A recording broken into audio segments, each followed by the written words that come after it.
Hey, good afternoon. Welcome to Brookings. For those of you who are here with us in Falk Auditorium, so many friendly faces, great to see you. And for the many of you who are joining us online today, I'm Alan Berube. I serve as the Interim Director and Vice President at Brookings Metro. And we're honored today to host Dr. Lael Brainard, President Biden's National Economic Advisor and the 14th Director of the National Economic Council. We're especially pleased, of course, to welcome her back to Brookings, and that's because before many of her most important positions in federal service, including as Vice Chair of the Federal Reserve, as Treasury Undersecretary for International Affairs, Dr. Brainard hung her hat here at 1775 Massachusetts Avenue. She was the founding Vice President and Director of our Global Economy and Development Program. I think she actually started here in our foreign policy program, at least that's what the foreign policy people here tell me. Given that she heads the National Economic Council, our economic studies probably lays claim to her as well. As JFK said, success has 1,000 fathers, including here at Brookings. So you might ask, if you're the sort of person who follows this inside baseball think tank stuff, what are you Brookings Metro people doing here? So the topic that brings Dr. Brainard to Brookings today is actually one on which Brookings Metro researchers have been focused for some time: how to grow the economy by investing in places. And you'll hear later from my colleague at Brookings Metro, Mark Muro. His research has shown that the vast majority of growth in America's high-tech, high-innovation sectors over the past couple of decades happened in an exceedingly small number of regions. Over the same period, significant swaths of the country lost good jobs due to heightened international competition, a prolonged recovery from the Great Recession, and frankly, policy drift.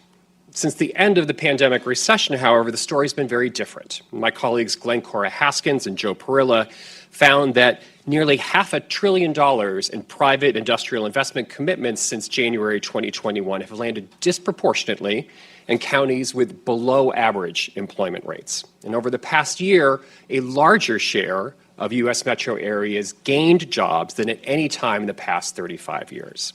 So as Dr. Brainard will describe in her remarks, spreading growth to more places on the U.S. map has been an explicit aim of the Biden-Harris administration.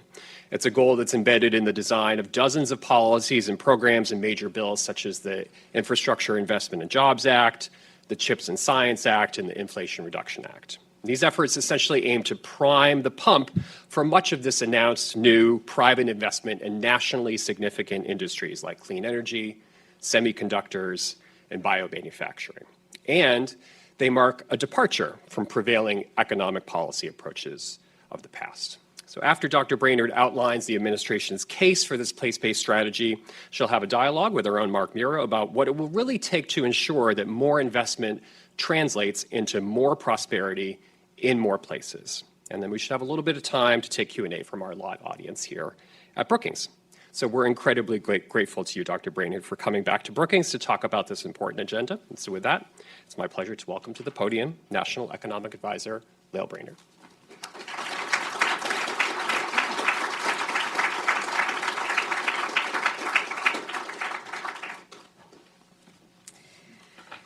Well, it's really good to be here at Brookings, and I want to thank Alan for that really kind introduction. Look forward to the conversation with Mark.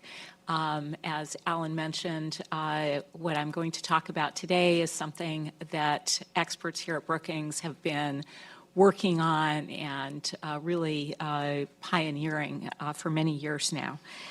I want to focus on place-based growth. When communities across the country thrive economically, so too does our overall economy. And from that basic reality comes an important insight. We're much more effective at growing the economy when we lift communities up rather than leaving them behind. Take the alternative. I think it's often shorthanded as trickle-down economics. Trickle-down holds that getting the government out of the way by cutting investment, by cutting taxes at the top, will generate wealth and income that trickles down. That approach has been tried and tested, most recently, I think, in the previous administration, and the reality has not matched the rhetoric. Trickle-down has generated wealth and opportunity for some, but at the expense of widening inequality, deteriorating infrastructure, in some cases, fragile supply chains. It led to growing regional inequality, with some areas actually seeing declining economic opportunity, labor force participation declining, especially for workers without college degrees. It meant too many communities across our country were left behind and left out. Businesses chased low taxes, low wages, often non-union labor, resulting in an exodus of unionized manufacturers from regions like the Midwest. In those communities, tax revenues dropped, resulting in an erosion of local public investment, and then communities too often fell into a downward spiral of disinvestment. Those trends were exacerbated by the China shock, which by some accounts wiped out nearly 1 million manufacturing jobs. Take Milwaukee's 30th Street Industrial Corridor. There you saw during the Great Migration, Milwaukee's black population multiplying. By 1970, more than 40% of black residents in this industrial corridor worked in blue-collar jobs, a rate that was higher at the time than Detroit. And many of those families got jobs that enabled them to join the middle class. But then manufacturers moved to other regions or other countries, and Milwaukee lost nearly half of its manufacturing jobs. Redlining exacerbated the effects on the 30th Street Industrial Corridor, and those forces didn't just hollow out communities, they actually hollowed out the middle class. The president came to office determined to grow the economy from the bottom up and the middle out. That means investing in the communities that were left behind by trickle down. It means investing in the workforce and infrastructure. It means providing incentives to encourage businesses to invest in areas that had been disinvested. It means supporting small businesses on Main Street. Many economists agree that place-based policies punch above their weight in distressed communities. They can build more resilient, productive, and innovative communities and revitalize places like Milwaukee or Allentown, Pennsylvania. The president's economic agenda combines targeted investments in industries such as infrastructure, clean energy, and semiconductors with economic and community development policies that are reaching communities that were previously left behind. I'm going to briefly go through 6 principles that guides that policy. First, well-designed public investment in local communities is a force multiplier for private investment. Communities often need a helping hand to arrest a downward spiral of disinvestment and declining local revenues. That's why the bipartisan infrastructure law is connecting every home, school, and small business to high-speed internet, building resilience, and fixing roads, bridges, airports, ports, and rail that are the connective tissue of commerce all across our country. Take Allentown, Pennsylvania, once home to major iron and steel manufacturing. The administration has invested hundreds of millions in rebuilding roads and renovating airports in the area, alongside strategic federal economic development dollars and new private investments in manufacturing. Today, the Allentown area is experiencing an investment, employment, and small business boom. Second, there are special incentives to unlock private investment in communities that are suffering from disinvestment.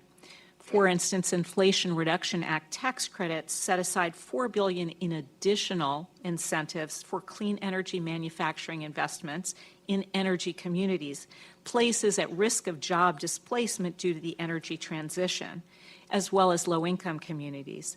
And that approach seems to be producing results. A Treasury analysis found that clean energy investments are growing fastest in traditional energy communities. Providing special incentives to encourage private investment in hard-hit communities is an intentional policy choice. Research suggests that those public investments yield a greater return in hard-hit communities for each dollar spent, and that's especially true for improving employment outcomes. The IRA provides bonus tax credits for small-scale solar and wind projects that locate in low-income communities, bringing clean energy and lowering costs in places where the private sector would be less likely to invest on its own. That same study by Treasury found that close to 80% of IRA investments have gone to counties with median household incomes below the national average.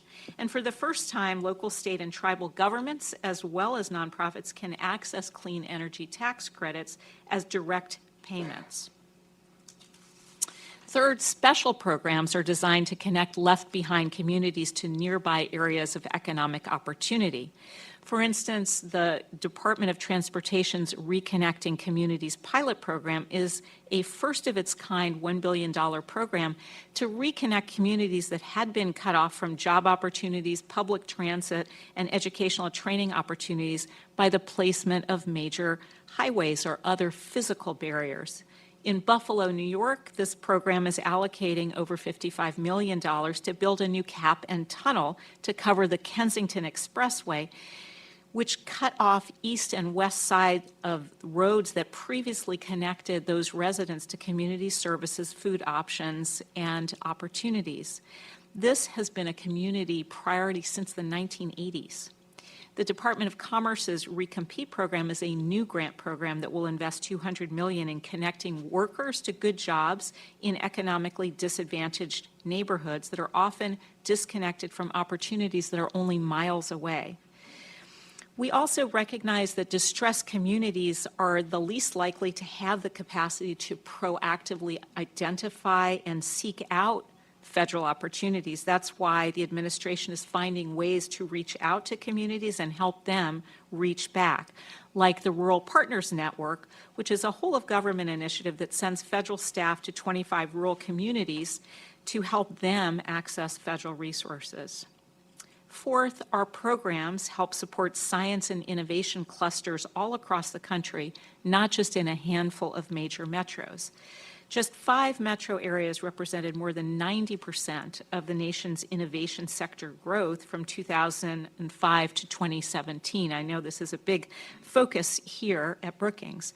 The CHIPS and Science Act Regional Technology and Innovation Hub Program, the Tech Hub program, allocates resources on a competitive basis to help innovation clusters around the country reach the next level.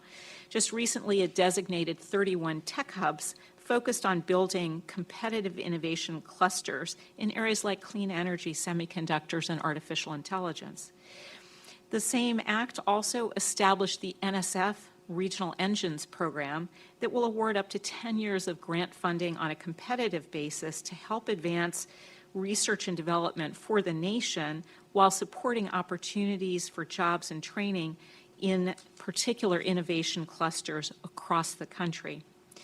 Fifth, many of these programs are designed to lift up the priorities of local communities as opposed to a one-size-fits-all top-down approach. Decades of experience indicate that policies are only as good as the degree of community engagement and ownership on the ground. From Recompete to Tech Hubs to NSF Engines, these efforts are competitive, grant-based programs that encourage local coalitions of educational institutions, businesses, labor, tribal organizations, and nonprofits to pitch proposals designed around the community's economic vision, challenges, and special assets. And finally, we find that by stacking federal investments, the whole is greater than the sum of the parts in supporting economic comebacks. Milwaukee, again, is a good example of how different federal programs work together to benefit the whole community. Infrastructure funding is not only removing lead pipes and providing clean drinking water for Milwaukee's child care centers and homes, it's also supporting local small businesses like Rashawn Spivey's plumbing business. Milwaukee's 30th Street Industrial Corridor also recently received a Recompete program designation. This is on top of efforts to increase access to affordable housing and health care. In a recent visit to Milwaukee, the president said the goal is to make sure Milwaukee is coming back, all of Milwaukee is coming back. Indeed, since the president took office, small business applications are up 70%.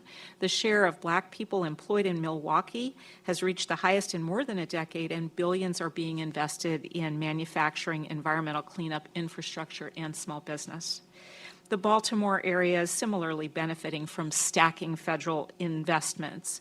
Infrastructure law is investing $4.7 billion in Amtrak's Frederick Douglass Tunnel, which is expected to create 30,000 jobs. A new workforce hub is already generating commitments to train and place hundreds of Baltimore residents in apprenticeships that will lead to good paying jobs and also create an attractive workforce for new investors. The city's also been designated a tech hub, growing its AI and biotechnology sectors to lead in predictive healthcare. So let me just wrap up by saying good economic policy starts with the basic insight that communities are where economic development happens, where people connect with jobs, develop their skills, start businesses, make their homes, and raise families. President Biden came to office determined to invest in all of America, to leave no community behind. So far, we believe it's working. New jobs and new small businesses are creating hope. Communities that had been left behind are making a comeback. So with that, let's turn to our discussion. Thank you.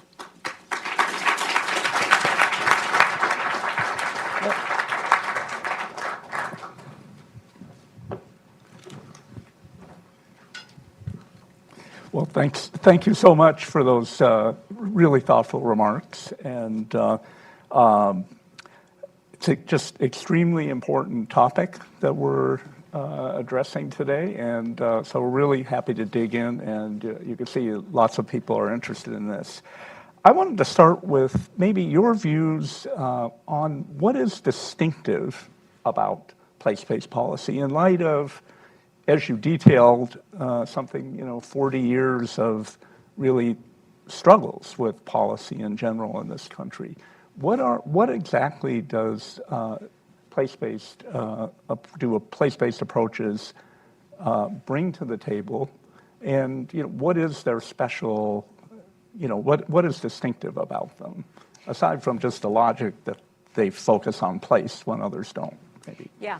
So I think what is important about place-based policies is that they do grow the economy from the bottom up. They do recognize that investments, small businesses, employment, those all start at the local level in communities, and that it's communities where you start to see all of those initiatives coming together to propel broader economic opportunity.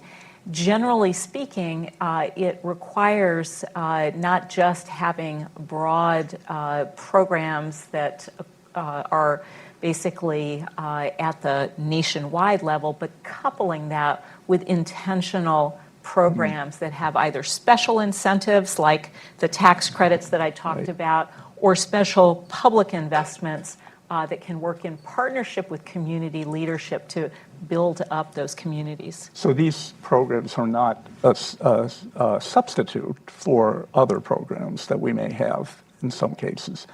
They're an additional addition in certain ways. Yeah, so I think that's a really important point. It's very important that place-based programs and incentives work hand in hand with federal nationwide programs. If you think about it, in fact, in Allentown, the president was meeting with small business owners, Lauren and Juan Vargas, who started a coffee company, and they said, we couldn't have started the coffee company without not just the place-based investments in local infrastructure and some of the place-based awards that are going to the local community, but they also took advantage of healthcare, being able to sign up for the ACA. They took advantage of childcare in the ARP, which freed them up to be able to participate and take a risk. They got small business support from special programs at the Small Business Administration. So we really think about all these programs working together to enable a community that's been left behind come back. Are there particular areas of policy that you think are particularly lend themselves to place-based solutions? Obviously, there are others that should be universal. And do you have general thoughts about that? It certainly, that seems like a long area, a list of areas where this is quite adaptable and can be used. Yeah, there's probably a spectrum of policies, some of which are, very appropriate to be made available at the national level. Others which need special incentives to tailor them to be able to benefit local communities. So I talked earlier about the IRA tax credits. Those are available across the country. They encourage investments in things like clean energy, electric vehicles. But then there are bonus tax credits for the private sector to give them special incentives to invest in energy communities or low-income communities that have been left behind by private sector investments. And then the other kind of end of that spectrum are policies that are inherently very local in nature. So if you think about roads and bridges and helping ensure that local law enforcement and firefighting are well-resourced, those are very much place-based policies. Yeah, very interesting. You travel a lot and see a lot, as does the president. I'm wondering what you're hearing at this early stage. How are these programs touching down in real places? Are they connecting with local residents, do you think? Yeah, so I mentioned earlier the example of Rashawn Spivey, who has a plumbing company, I think it's called Hero Plumbing, in Milwaukee.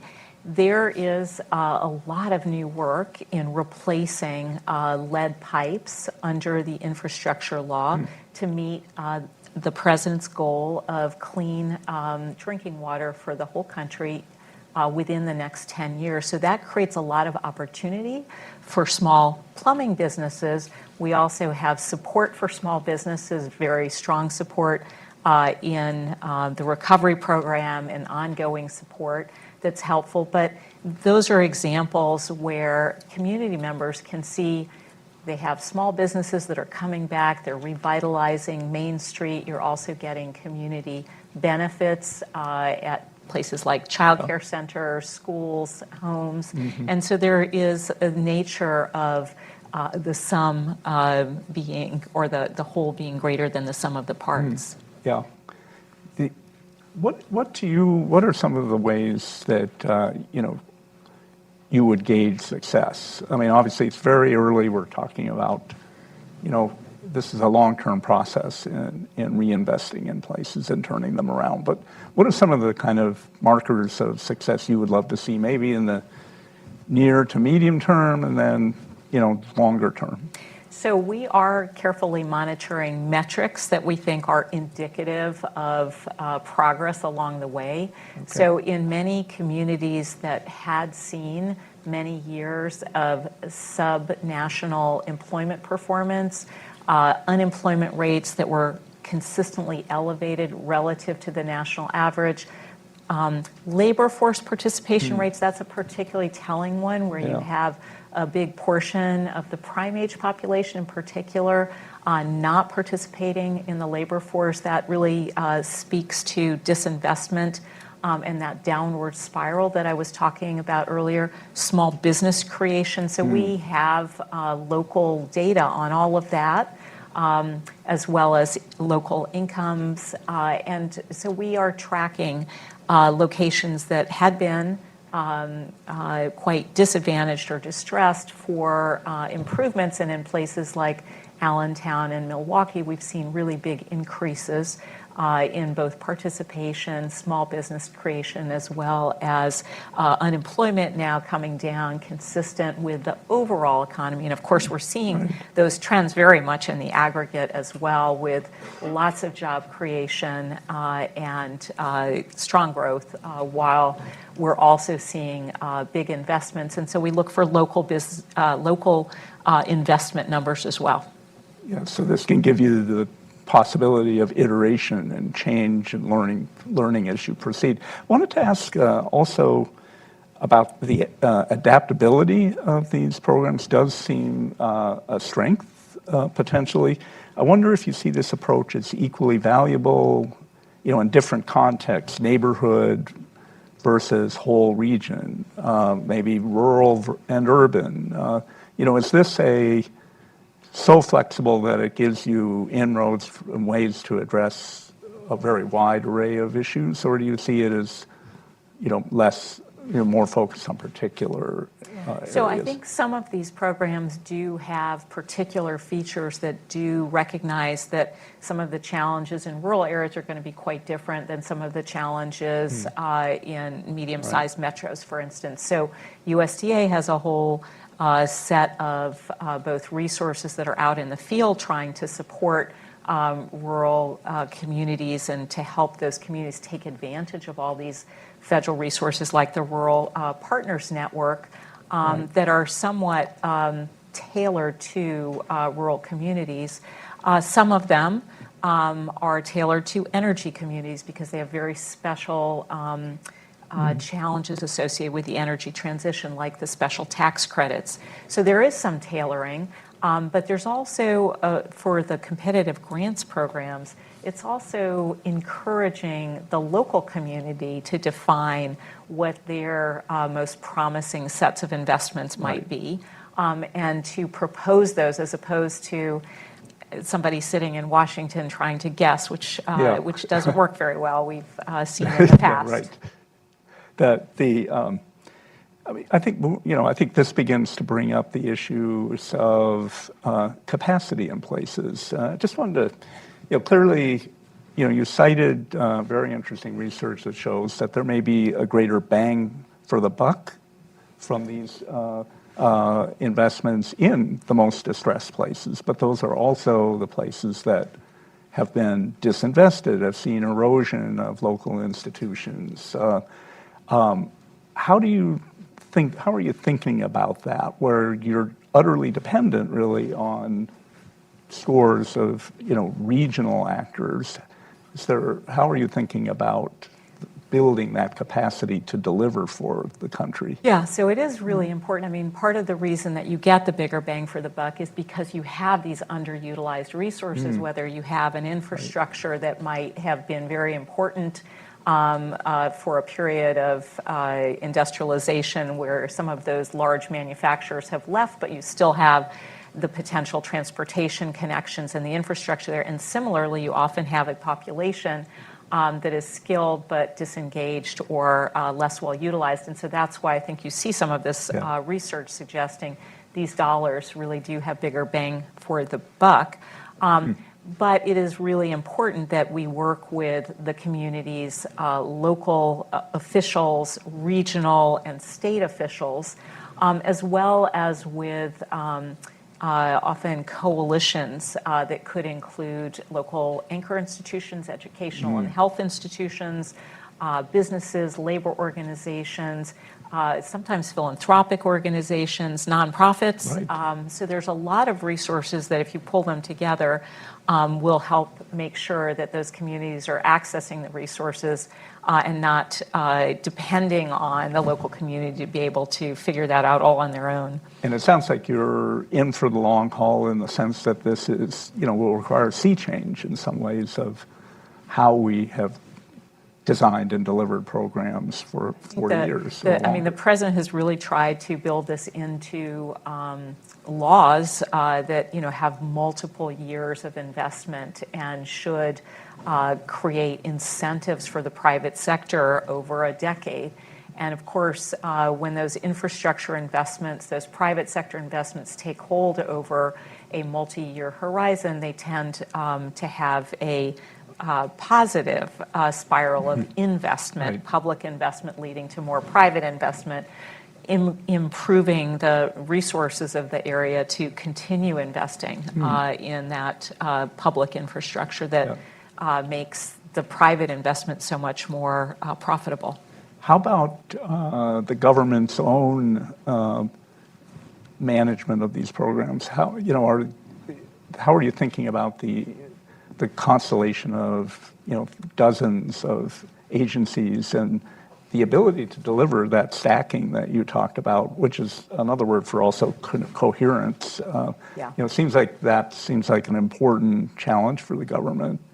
It is, I think, an important challenge. On the one hand, the individual departments have new responsibilities. Yeah. Many of these programs In this direction. Yeah. Absolutely. So Yeah. whether it be the Treasury Department administering the IRA tax credits, the Department of Transportation with the Reconnect program, CHIPS, the science program, and at the Commerce Department.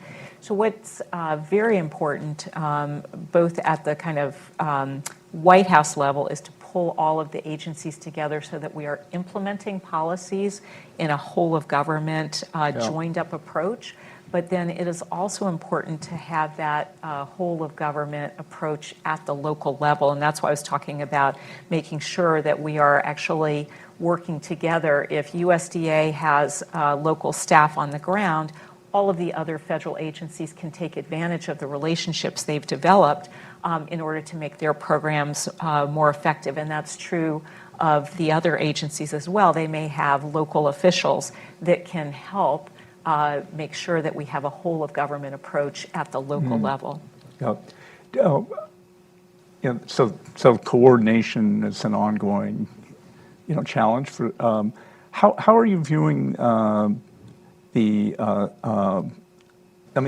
a strong popular, possibility, I think, of, bipartisan support around this, and some of the origins of these ideas also had a bipartisan stamp. Do you see some possibility of durability through the next, changing governments going forward, or how do you see?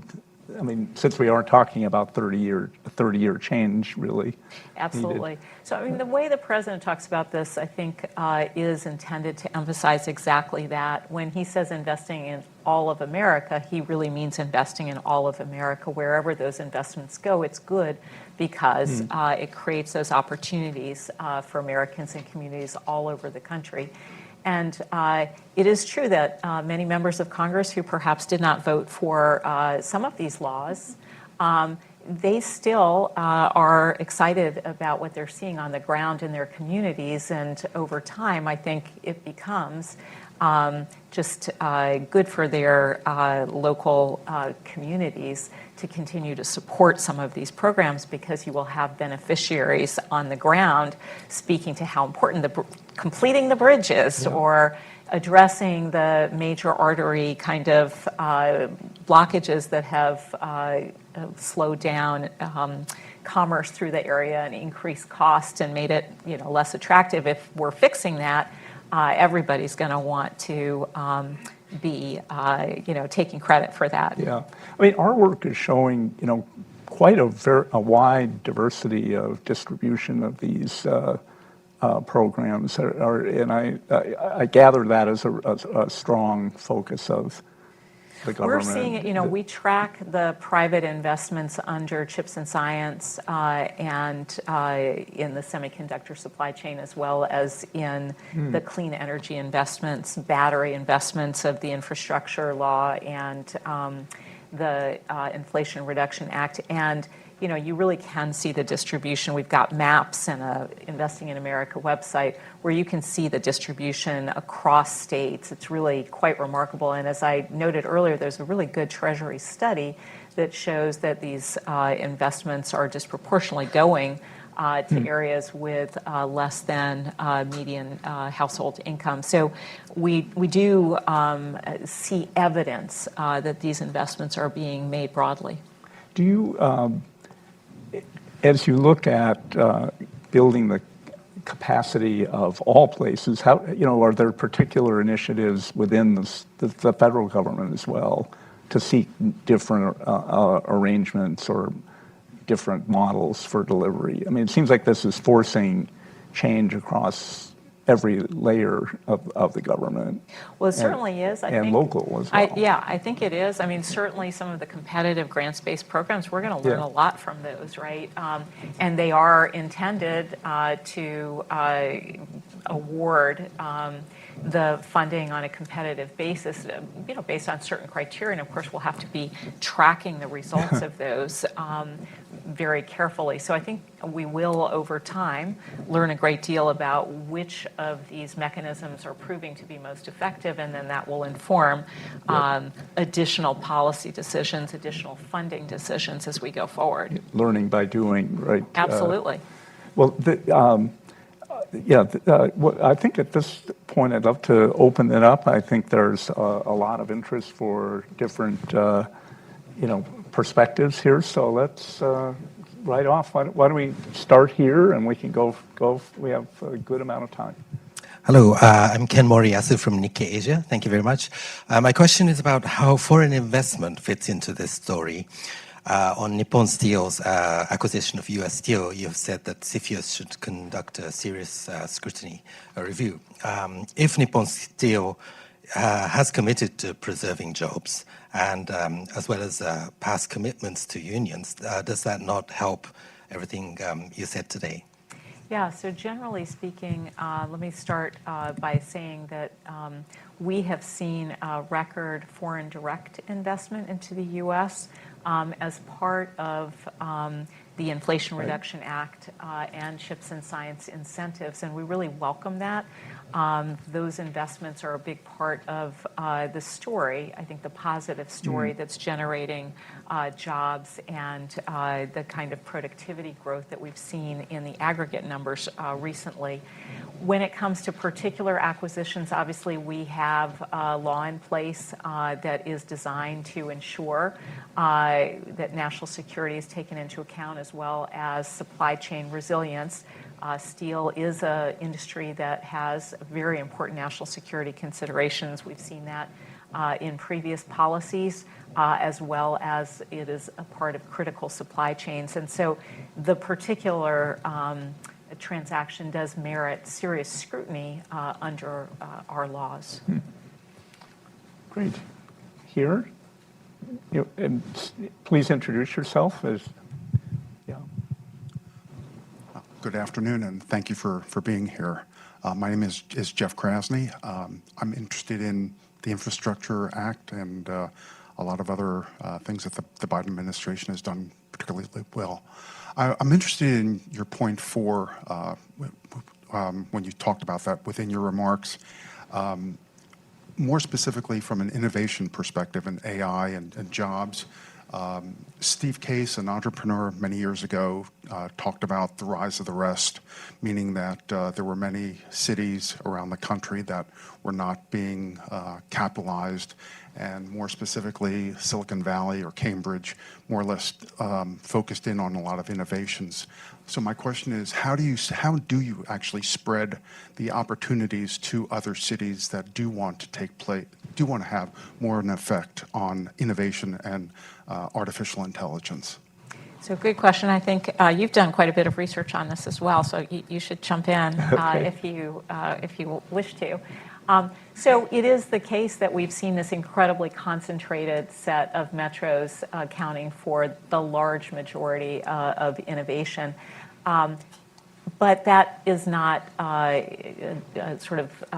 inherent in the process of innovation. Right. We know in particular with the digitalization of innovation that a lot of work can be taking place in more innovation clusters around the country.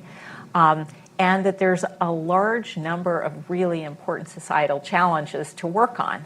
And there are great educational anchor institutions all around this country, as you know, and those often can serve to be the kind of anchors for innovation clusters. And that's why the NSF Regional Engines program is really designed to try to seed some of that, as is the Tech Hubs program at the Commerce Department. So I think partly by spreading some of the federal R&D resources, public resources, based on competitive grant proposals and intentionally trying to seed multiple innovation clusters, we can help with that process. But you should jump in because you're really the expert. I'd just add, digital economies, I think, exacerbated the initial problem. They made it, they rewarded all of very local clusters of talent and technology and so on. But they've also allowed, I think, different potential geographies going forward. And I think that's where it's very important where further investments occur, because they could either reinforce, a narrow map, or they could push against narrowness and seek to widen it. I think that's what the country faces. Good question. Yep, maybe here, and then we'll go in the back. But there you go. Thanks, Andrea Shalal with Reuters. I wanted to sort of ask a couple of follow-on questions about your remarks. One is, we are in an election year, and you talked about President Biden sort of building mechanisms into these programs to keep them going. But can you say specifically what additional actions you expect the administration to take this year? So you've given us an overview of how the policies are working and what they're intended to do. What do you see, and do you expect more measurable results this year? Because one of the things that we're seeing when we're out in the field, and I just got back from Iowa, is that despite the high level of investment into rural places, for instance, the voters there are not necessarily connecting the dots. So I know that, Mitch Landrieu went around the country to sort of talk about the infrastructure law and just sort of show people. But is there some way that the Biden administration can make that visible, or is that really just a function of time? And then secondly, we're hearing just in these last few days that the Chinese economy is doing much more poorly than people had expected.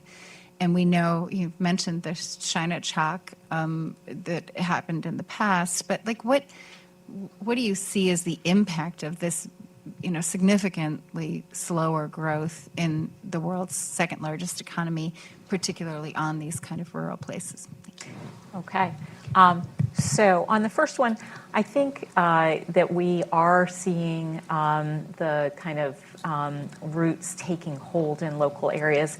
And when you have a chance to really sit down and talk to people, which I think the president has been able to do a little bit more recently, just sit and talk with small business owners or with a family, it is interesting how they cite multiple policies as being really instrumental in their own ability to take certain jobs or start certain small businesses, see larger investments taking place in their local communities. So the effects on the ground are measurable. We do see that in terms of, again, just much better employment outcomes, greater engagement by the local workforce and participation, unbelievably strong small business creation, record, each year for the last 3 years, stronger than any year in the previous administration on small business creation. And so, when you see your Main Street being revitalized like that with new small businesses, particularly after so many had shut down during the pandemic, I think it really does create hope in that local community and a sense that there are new possibilities to kind of stay local and make a real living and a life there.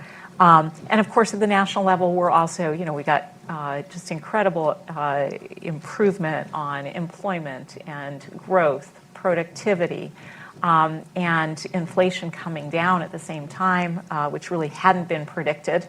Inflation really moving rapidly to pre-pandemic benchmark. And, last week we saw consumer sentiment really a huge bounce upward. So it really is starting to feel better to so many Americans. Great. Let's go back. Sorry, China.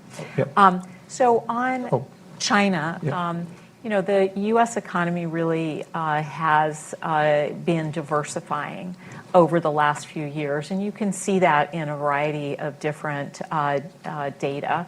And so for the U.S. economy, I think the sort of more lackluster recovery in China has not been particularly strong kind of channel or effect on the U.S. economy. But it's certainly true that there are countries in the region and other countries that are much more closely linked to China's development. And for them, the lackluster growth in China has been more of a drag. I'm just going to insert one question from the internet, and then we'll return to the programming here. The writer asks about two particular kind of challenges, those rural communities that this person argues are especially hard hit, and also in urban neighborhoods with large underrepresented populations. I would just ask, are place-based solutions particularly amenable to those conditions, and how are you thinking about that? It seemed like you had several examples of Yeah. how So those I work. think particularly for rural communities and for communities that are disconnected and that are distressed even within broader metros, place-based policies are essential for those kinds of challenges. I think they're absolutely integral to the solution because those communities do suffer from a downward spiral. They don't have the local investments that would give them the local fiscal resources. And so you see a downward cycle where there's less ability to invest in infrastructure, in law enforcement, in education, and it becomes a less attractive area. So it's really important to have federal resources as well as state resources to arrest that. And, I would just point to things like the Reconnect program, the Recompete program. I mean, the example I was giving you is literally trying to address a thoroughfare that cut off a community. Yeah. And we see those in major metros all over the country, right, where the local community got disconnected from all the job opportunities by policies that, in some cases were intentional, redlining policies. Some of this is the earliest place-based programs in modern times really were focused on these issues. And Exactly. it sounds like your thinking is widening the ambit a bit. But let's go back to a couple questions from the back here. How about you? Do introduce yourself. Hi, Claire Jones from the Financial Times. Thanks a lot for the talk. It was really interesting. Just one point to kind of go back to your old hat as someone who was formerly at the Federal Reserve. You know that a lot of this relies on investment, not just government policy. We've shifted away from an era of low interest rates to one where it looks like interest rates are going to be a lot higher than pre-pandemic for the foreseeable future. How much do you think that is going to weigh on the degree to which you can, hope to get companies and the private sector to really invest in some quite, perhaps risky projects and in risky areas? Thank you. Yeah.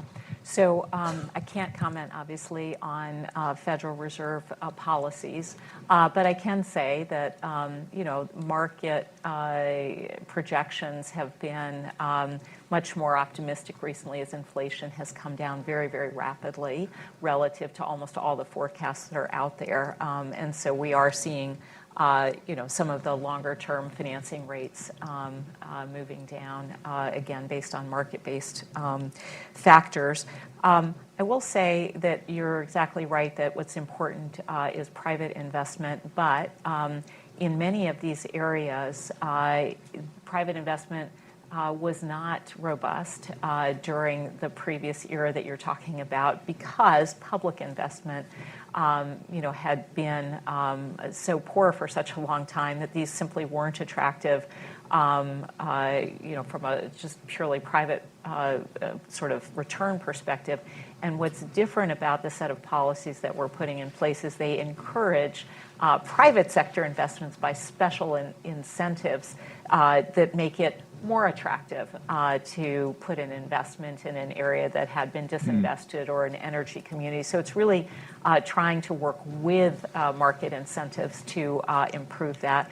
The other thing I'll say is I spent a lot of time when I was at the Federal Reserve on community development. They have phenomenal sort of resources around the country and communities. And one of the important rules that they oversee does encourage private investment through the Community Reinvestment Act. And it's exciting to see the kinds of new incentives that the new Community Reinvestment Act rules will encourage in those very same communities. Great. How about back here? Yep, introduce yourself, please. Thank you. Brian Darmody with the Association of University Research Parks. I want to applaud the Biden administration for the CHIPS Plus Science Act, et cetera, and we represent places across the U.S. in 42 states. But the one special program I think is really interesting is the SBA has a growth accelerator program. It's you can get up to $250,000. You need to send in 12 slides, and it's prize money. And I'm not saying every federal agency could have that, but if we try to get more HBCUs and community colleges to go after some of these grants, many of them are incredibly complex, and you have to have a form SF572. So piloting that kind of program that the SBA has done for other federal agencies to get more of the places, the rural places and some of the urban places, I think would be a great initiative of the Biden administration. Well, thank you for the shout out on the accelerator program. We're very excited about it as well. And I think your point about helping more institutions take advantage of something, it's something that we're really trying to do, but we would love more suggestions about how we can get more institutions to be aware of and enabled to apply for some of these. Great. Gentleman back here. Yeah. Yes, my name is Roger Cochetti. I'm an editorial contributor to the Hill newspaper, and my question goes back to the somewhat more philosophical. You opened your remarks by providing what I think most people would say is the most common critique of laissez-faire, which is that you get a small number of winners in a few locations versus a large number of losers in a large number of locations. But I think it would be helpful for you to respond to the major counter-argument, which is from those who advocate laissez-faire, that when you have politicians and employees of government agencies deciding on winners and losers and deciding where the money goes and where it doesn't go, you get a lot of bad ideas that can't go away. You get a lot of bridges to nowhere, Bradley fighting vehicles, and you can't stop them because, unlike in the marketplace, bad ideas are abandoned quickly. In the government interventionist approach, they could live forever. So how do you respond to the people on the other side of this philosophical discussion? So look, I take the picking winners critique very, very seriously. I think the administration takes that critique very, very seriously and has tried to build in ways that really provide incentives to the private sector, but then the private sector gets to choose whether to invest or not, right? So the clean energy tax credits and the special bonus credits, those are simply out there for the private sector to choose to respond to or not. And what we're seeing is a tremendous amount of self-selection from private sector investors who take into account the credits and decide, well, this meets my hurdle rate, and decide to invest. So they're really making that decision. What the tax credits are doing is simply changing their financial assessment of what it will take to merit investing, making a certain investment. But they're choosing what to invest, where to invest, who to have as co-investors. It's really setting out a set of incentives and then giving the private sector the kind of lead role in deciding where to invest and how to respond to those. Okay, back here. My name is Jimmy Lemkemeyer. You mentioned specific metrics you all are using to evaluate this approach. Have you all set numeric goals for those metrics? And if so, what are they? And if not, why haven't those been set? Yeah, so Look, I think we are very much focused on monitoring how communities are doing in terms of some of the markers that have traditionally been associated with disinvestment and falling behind. So seeing those improvements at the local level, I think, is very heartening. Monitoring actual investments and where they're going is also important. I anticipate there's going to be a ton of data that we make available or that is available publicly, and I anticipate places like this one is going to do a lot of the really interesting longer-term research. I mean, I think there's already some interesting papers that are coming out. So, you know, the U.S. Agencies like the Treasury Department has put out a number of early kind of assessments of how the tax credits are doing, but I anticipate that we'll see a larger community of researchers assessing these, and obviously we'll want to keep working to make these approaches more and more effective over time. Great. Let's take one last question. I think we're nearing the end. How about over here? Yep.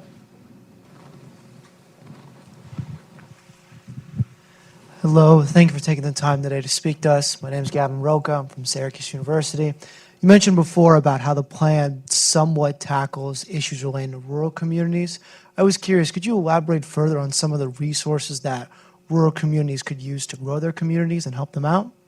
Yeah, so Secretary Vilsack has a set of programs that are very much designed to improve, for instance, crops, climate resilience programs that working with local farmers to improve the resilience of their yields.